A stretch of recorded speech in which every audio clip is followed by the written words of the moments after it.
Setelah melakukan penyelidikan sejak Agustus 2025, kemarin KPK menetapkan mantan Menteri Agama Yakut Kholil Qomas sebagai tersangka kasus dugaan korupsi kuota haji tahun 2024. Mantan Komisioner KPK Saud Situmorang bilang sebenarnya kasus ini cukup simpel. Tapi kenapa baru sekarang Yakut ditetapkan sebagai tersangka? Dan apa langkah selanjutnya yang akan dilakukan KPK? Kami akan membahasnya bersama dengan juru bicara KPK, Budi Prasetyo, dan juga ada dari Pukat UGM, ada Bung Zainur Rohman. Selamat pagi, Assalamualaikum Bapak-Bapak. Selamat pagi, Selamat pagi, Waalaikumsalam. Mbak Adisti. Waalaikumsalam. Ya, kita tahu Komisi Pemberantasan Korupsi kemarin mengumumkan ada penetapan 2 orang tersangka terkait dengan kasus pembagian kuota haji, begitu ya, kuota haji di tahun 2023-2024 kalau tidak salah. Saya ingin ke Mas Budi dulu. Mas Budi, mantan Menteri Agama Gus Yakut Kholil Qomas ini ditetapkan sebagai tersangka bersama dengan mantan staf susnya, begitu ya, Gus Alex di sana. Nah, saya ingin tahu dulu, apa sebenarnya peran krusial dari Yakut Kholil Qomas dalam kasus dugaan korupsi ini hingga akhirnya KPK menetapkan keduanya menjadi tersangka?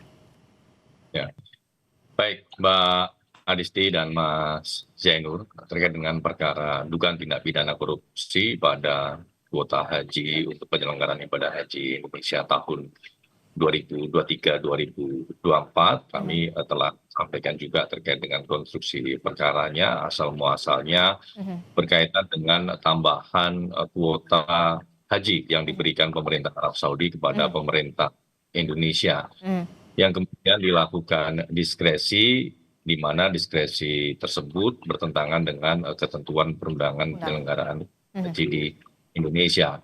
Tentu dari proses diskresi itu kemudian KPK mendalami motif dan inisiatifnya seperti apa, mengapa dilakukan diskresi tersebut. Oleh karena itu, dalam proses penyelidikan dan penyidikannya, KPK kemudian meminta keterangan sejumlah pihak, baik pihak-pihak di Kementerian Agama untuk mendalami bagaimana tahapan-tahapan yang dilakukan terkait dengan diskresi yang dilakukan oleh Menteri Agama tersebut. Mengapa dilakukan pembagian 50%, 50%. Padahal kalau kita pada undang-undang penyelenggaraan haji, pembagiannya seharusnya 92% untuk reguler dan 8% untuk khusus. Nah, ini mau seperti apa? Karena kita kaitkan dengan adanya mengapa kemudian ada dugaan aliran uang dari para PIHK atau Biro Travel.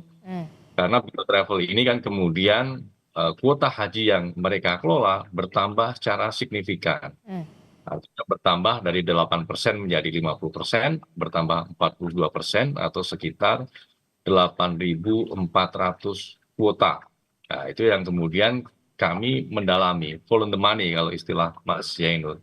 Kita ikuti aliran uangnya dari PIHK atau Biro Travel ini kepada oknum-oknum di Kementerian Agama. Nah, ini kan meeting of mind-nya jelas begitu ya, dari proses diskresi awal kemudian didistribusikan kuota ibadah haji itu, kemudian di ujung ada aliran uang. Itu Adisti. Nah, tentunya pihak-pihak yang ditetapkan sebagai tersangka adalah dengan adanya kecukupan bukti dan bagaimana peran-peran perbuatan melawan hukum yang dilakukan oleh pihak-pihak tersebut, maka kemudian KPK menetapkan 2 orang, saudara YCQ dan saudara IAA, kemudian menjadi tersangka. Begitu. Oke, jadi bisa dikatakan peran krusial dari mantan Menteri Agama Yakut Kholil Qomas ini adalah soal bagaimana pengambilan diskresi, kebijakan diskresi dalam pembagian kuota haji tambahan yang sebanyak 20.000 kuota haji yang memang seharusnya ini diberikannya sesuai dengan aturan 92% kepada haji reguler, kemudian baru 8% itu ke haji khusus begitu. Tapi kemudian justru ini dibagikannya adalah 50-50, 10.000 ke reguler, 10.000 ke haji khusus. Termasuk juga peran dari mantan staf khusus dari Yakut Kholil Qomas ini untuk pendistribusian ke biro-biro perjalanan haji khusus tersebut, begitu ya Mas Budi? Betul sekali Mbak Adisti, termasuk peran-peran dari yang bersangkutan berkaitan dengan aliran uang dari Hmm. PHK Biro Travel ini kepada oknum-oknum di Kementerian Agama. Mhm. Begitu. Oke, yang pertanyaan selanjutnya adalah ketika memang sudah ditetapkan sebagai tersangka, kapan kemudian KPK akan memanggil Yakut Khalil Qomas dan juga mantan staf susnya untuk sebagai tersangka untuk diperiksa, termasuk juga ada potensi penahanan di sana? Tentu secepatnya Mbak Adisti kami akan jadwalkan pemeriksaan kepada yang bersangkutan untuk diperiksa dalam kapasitas sebagai tersangka. Mhm. Di sini KPK juga masih paralel menunggu hasil hitung kerugian keuangan negara oleh kawan-kawan BPK. Tentu kita semua juga berharap proses hitung bisa segera tuntas sehingga proses penyidikannya juga bisa selesai. Mhm. Oke, termasuk juga ada potensi kemungkinan tersangka bertambah setelah ada pengumuman soal nilai kerugian negara di sana atau seperti apa sebenarnya? Saat ini kita masih fokus dulu untuk penyidikan di dua tersangka ini. Nanti kita akan lihat perkembangannya seperti apa, Mhm. termasuk ketika nanti sudah masuk di tahap persidangan, kita bisa secara terbuka juga melihat fakta-fakta di persidangan nanti akan seperti apa. Tentu setiap perkara KPK selalu terbuka kemungkinan untuk terus melakukan pengembangan. Ya, namun demikian saat ini kita fokuskan dulu untuk dua tersangka yang sudah ditetapkan agar juga penyidikannya bisa segera kita selesaikan. Mhm. Oke, saya ingin ke Bung Zainur Rohman. Bung Zainur, ini kalau kita lihat kan KPK juga akan menelisik begitu ya soal dugaan aliran dana begitu ya, karena memang tidak mungkin eh, Menteri Agama begitu ya pada saat itu melakukan diskresi yang memang seharusnya sesuai dengan aturan ini 92% sampai 8% begitu ya dibaginya. Tapi kemudian ini dibagi menjadi 50-50. Tentu ini menjadi pertanyaan untuk kita semua begitu. Apa sebenarnya yang menjadi motif kalau bukan soal dugaan jual beli kuota. Nah, bagaimana Bung Zainur Anda melihat ini? Ya, betul sekali Mbak Adisti. Justru itulah yang harusnya menjadi fokus KPK, bukan soal diskresinya. Mhm. Kenapa? Karena kalau diskresi itu sesuai dengan Undang-Undang 30 tahun 2014, itu ada syarat-syaratnya. Kalau sudah diatur di dalam Undang-Undang Haji, ya Undang-Undang 8 2019 dengan jelas, maka sebenarnya tidak terbuka ruang diskresi. Mhm. Diskresi itu tujuannya apa sih? Yang pertama untuk melancarkan kegiatan penyelenggaraan pemerintahan, yang kedua mengisi kekosongan hukum kalau Mhm. belum diatur, yang ketiga adalah agar ada kepastian hukum dan yang keempat adalah agar melancarkan stagnasi gitu ya. Oke, Nah, di sana jadi ada dengan kata lain syarat-syaratnya Mbak Adisti. tidak ada urgensi Yakut Khalil Qomas untuk kebijakan diskresi tersebut soal pembagian kuota 20.000 tambahan 20.000 kuota haji itu. Ya, di dalam Undang-Undang Haji itu alokasinya sudah jelas, Mhm. 8% untuk khusus, 92% untuk reguler. Mhm. Yang jadi titik tengkar kan adalah bagaimana kalau dikasih tambahan sama pemerintah Saudi begitu Mhm. kan. Mhm. Nah, di sana sebenarnya sudah diatur, tetap ikut kepada aturan umumnya, yaitu tetap pada 92 berbanding 8. Mhm. Kalau tidak diatur, baru menteri boleh menggunakan diskresi. Diskresi itu ada syaratnya. Yang pertama sesuai dengan tujuan diskresi yang tadi itu. Yang kedua harus sesuai dengan asas umum pemerintahan yang baik, Mhm. ada juga sesuai dengan syarat-syarat objektif, dan yang paling penting Mbak Adisti, yang paling penting adalah tidak boleh ada konflik kepentingan dan tidak boleh dilakukan dengan itikat buruk. Mhm. Nah, kalau itu dilanggar, maka itu merupakan satu bentuk penyalahgunaan kewenangan. Mhm. Yang jadi pertanyaan, kenapa kemudian ada pembagian 50-50, Mhm. tidak 92 berbanding 8. Ini yang harus jadi fokus KPK. Mhm. Orang melakukan satu tindakan yang menyalahi aturan itu kan ada intensinya, ada Mhm. niatnya, ada motifnya. Mhm. Nah, KPK saya ingat betul pernah menyampaikan kepada publik ada dugaan aliran dana. Baru Mhm. saja Pak Budi sebagai juru bicara KPK juga menyampaikan ada aliran dana. Nah, aliran dana inilah yang harus ditindaklanjuti Mbak Adisti, follow the money, meminta bantuan PPATK untuk menelusuri apakah PIHK travel haji ini mereka misalnya membeli atau mereka itu iuran Mbak Adisti Mhm. dikumpulkan kepada maklar, maklarnya itulah yang menyerahkan kepada perantara perantaranya membagikan kepada pejabat di Kementerian Agama. Kan sebenarnya KPK sudah pernah spill informasi-informasi ini gitu ya. Nah, itu yang harus segera untuk diselesaikan peta aliran dananya. Semua yang memberi dan semua yang menerima sama-sama harus dijerat dengan tindak pidana korupsi. Terserah KPK apakah mau menggunakan pasal suap, pasal gratifikasi, atau tetap konsisten menggunakan pasal 2 atau pasal 3 Undang-Undang Tipikor yang sekarang menjadi pasal 603 dan 604 KUHP yang baru. Silakan KPK untuk tindak lanjuti itu. Jadi sebenarnya publik juga sudah menunggu-nunggu dari lama.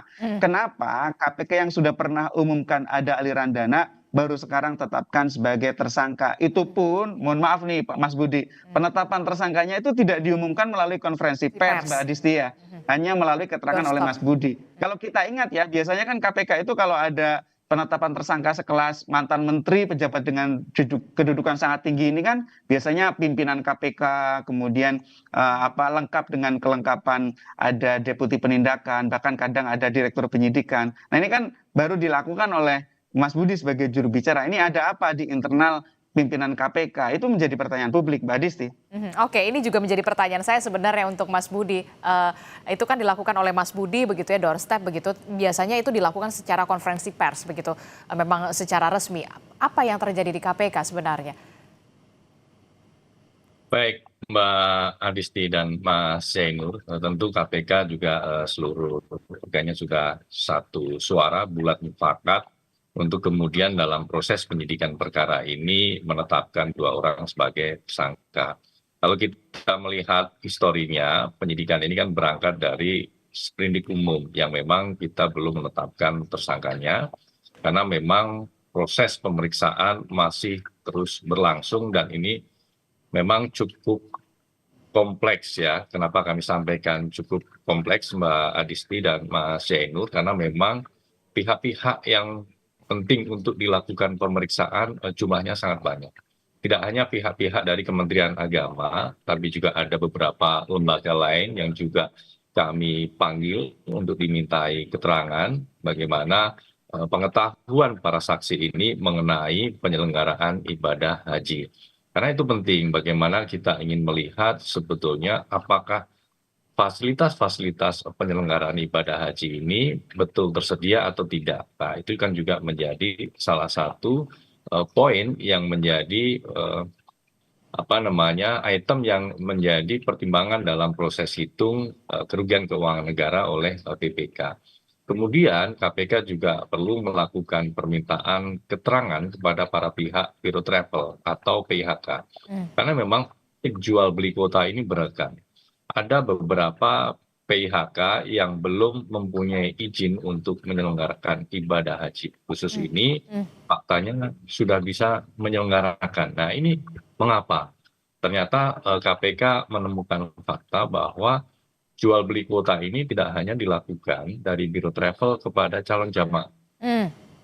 Tapi juga jual beli kuota dilakukan antar Biro Travel. Nah ini seperti apa? Ditanya juga nanti soal aliran uang dari para Biro Travel ini kepada oknum-oknum di Kementerian Agama. Nah oleh karena itu dalam proses diskresinya KPK juga melihat apakah proses diskresi pembagian kuota haji tambahan ini dilakukan murni top down dari Kementerian Agama atau ada sisi bottom up-nya, ada inisiatif dan motif dari bawah. Ya, mengapa kita perlu melihat itu? Karena dengan adanya diskresi itu, maka kuota haji tambahan ini bergeser cukup banyak dari yang seharusnya masuk ke reguler, yang dikelola oleh Kementerian Agama, namun kemudian bergeser ke kuota haji khusus yang dikelola oleh para Biro Travel. Yang tentu jumlah yang sangat banyak ini, maka kemudian keuntungan yang nantinya diperoleh oleh para Biro Travel ini kan juga bertambah secara signifikan. Itu kaitannya dengan PIHK dan Biro Travel ini diduga mengalirkan sejumlah uang kepada oknum-oknum di Kementerian Agama. Nah, kemudian penting lagi Mbak Adisti, di sini kami juga ingin menyampaikan apresiasi dan terima kasih kepada para pihak yang sudah kooperatif, termasuk para Biro Travel yang kemudian juga sudah mengembalikan sejumlah aset, termasuk dalam bentuk uang yang diduga terkait dengan dugaan tindak pidana korupsi ini. Yang kemudian kami juga mengimbau karena memang masih ada pihak-pihak lainnya, khususnya para biro travel ataupun asosiasi yang masih ragu, masih maju mundur untuk kemudian mengembalikan aset-aset yang diduga terkait dengan perkara ini. Itu Oke, kami berharap oke. tidak Saya ingin tahu tadi ragu lagi. oke, silakan.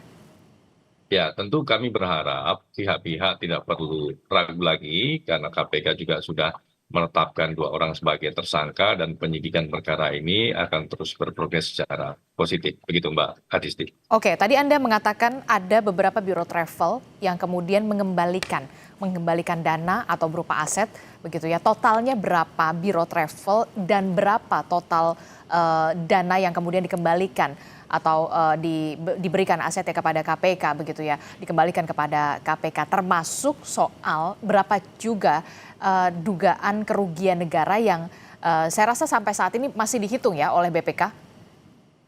Ya, betul Mbak Adisti. Jadi dalam penyidikan perkara ini KPK sudah melakukan pemeriksaan sekitar 400-an biro travel, di mana pemeriksaan juga dilakukan bersama dengan auditor BPK karena memang paralel untuk melakukan penghitungan kerugian negara.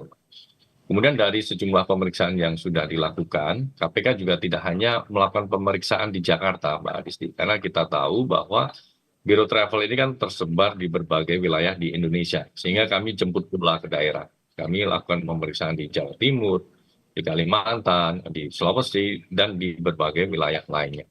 Dari beberapa pemeriksaan tersebut, KPK kemudian juga melakukan penyitaan sejumlah aset ataupun uang dari para PIHK. Dan sampai dengan hari ini terhitung mencapai sekitar 100 miliar.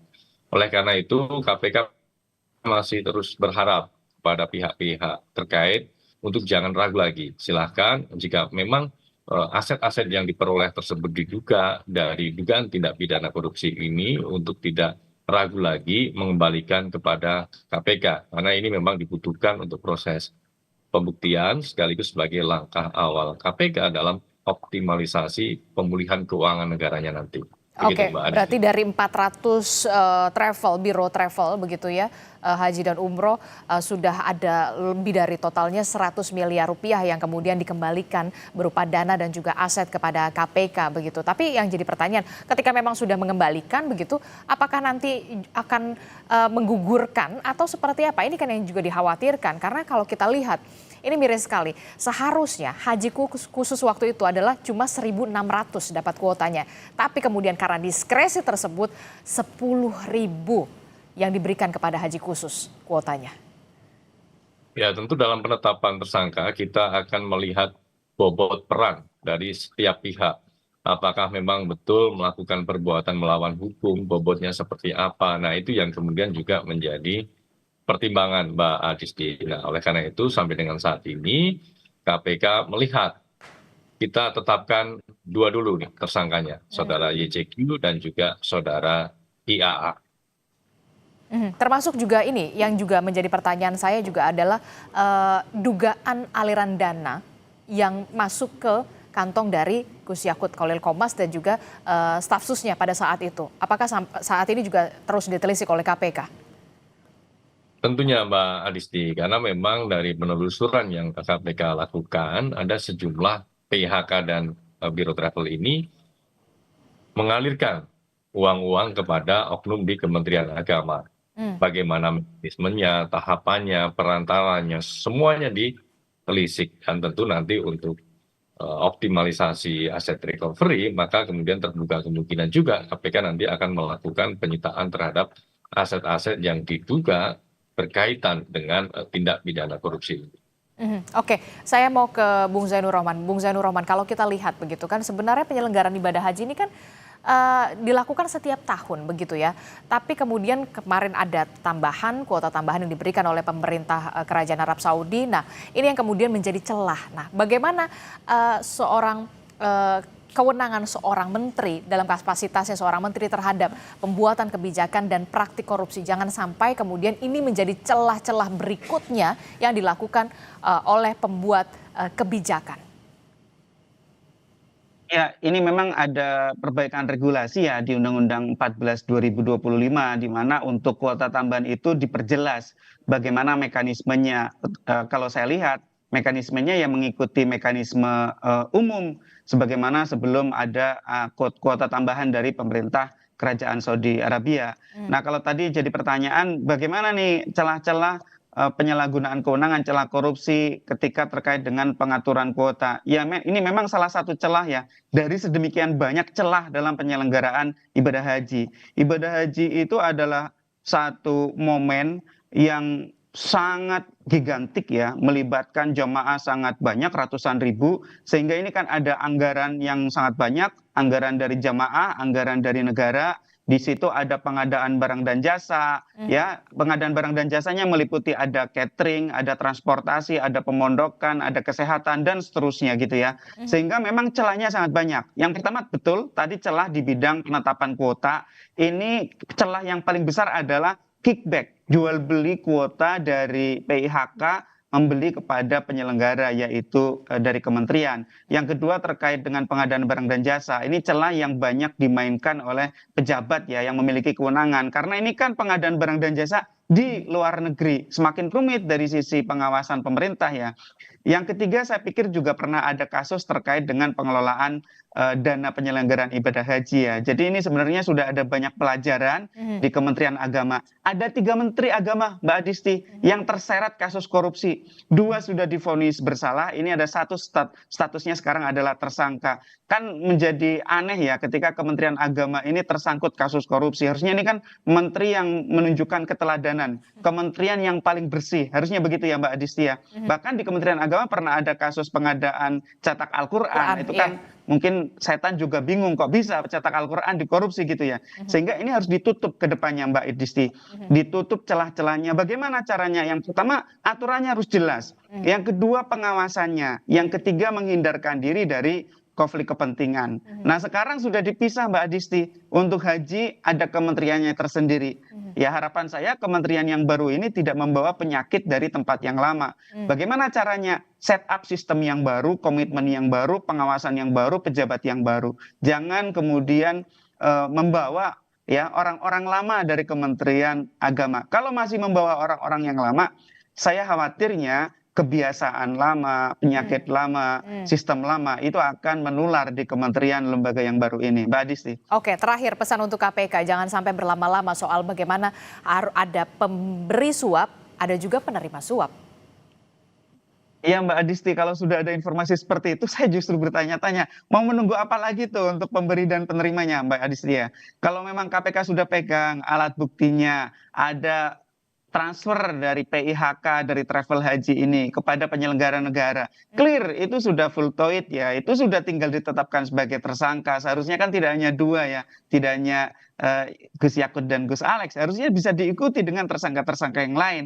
Baik dari internal Kementerian Agama sendiri maupun dari travel-travel ini PIHK. Yang paling penting pertama adalah para pemberi dan para penerima. Nanti baru dikembangkan ke yang lain. Misalnya kemudian ini apakah dicuci uangnya dengan TPPU gitu ya. Apakah kemudian juga mengadari pihak-pihak lain. Itu baru dikembangkan. Saran kami jangan berlama-lama, ini kasus yang sebenarnya bisa diselesaikan dengan mudah karena bukan kasus yang kemudian ada perdebatan dari sisi teoretik. Saya lihat ini kasus tinggal diurutkan dari aliran dananya dari pemberi sampai kepada penerima akhir. Siapapun yang ada kaitannya dengan pemberian dan penerimaan, tetapkan sebagai tersangka. Itu Mbak Adisti. Oke, jangan berlama-lama karena memang publik menunggu dan juga mengawasi. Mudah-mudahan juga didengar oleh pimpinan KPK ya Mas Budi Prasetyo ya, kami menunggu. Terima kasih dari Pukat UGM, Bung Zainur Rohman dan juga ada juru bicara dari KPK, Mas Budi Prasetyo telah bergabung bersama kami. Sehat selalu Bapak-Bapak, Assalamualaikum, selamat pagi. Waalaikumsalam. Terima kasih Selamat Mbak pagi. Mas Zain, terima kasih.